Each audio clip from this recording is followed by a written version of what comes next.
जरार की हर चीज में महक की चॉइस हो गई। तुम्हारे टूटे हुए दिल की कैफियत समझ रही हूँ मैं। मेरा दिल टूटे दुखे किसी को क्या फर्क पड़ता है। मैंने तुम्हारे लिए अपने माँ बाप तक को छोड़ दिया यार, अपने घर को छोड़ दिया। तुमने मेरे लिए क्या छोड़ा? अपनी किसी आदत को छोड़ा।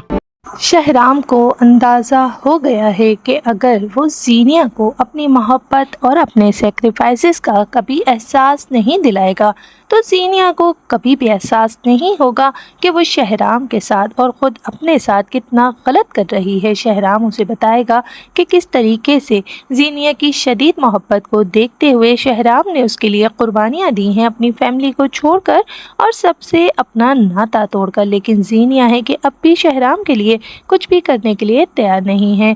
फरियाल बार बार इस बात को लेकर दुखी हो रही है कि बहुत जल्द जर्रार और महक की शादी होने वाली है और जैसे जैसे शादी के दिन करीब आ रहे हैं फरियाल का दिल तो डूबता ही जा रहा है। फरियाल की माँ उसकी दिली कैफियत जानती है लेकिन वो मजबूर होकर जर्रार और महक की शादी पक्की करवा कर आई है।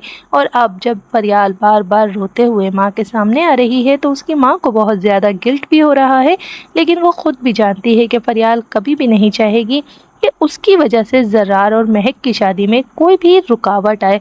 लेकिन फरियाल अपने दिल का क्या करे जो कि जैसे जैसे जर्रार और महक की शादी के दिन करीब आ रहे हैं उसको गम से दो चार कर रहे हैं। फरियाल अपने ऊपर कंट्रोल नहीं कर पा रही है जबकि वो जानती है कि जर्रार उसका कभी भी नहीं होगा।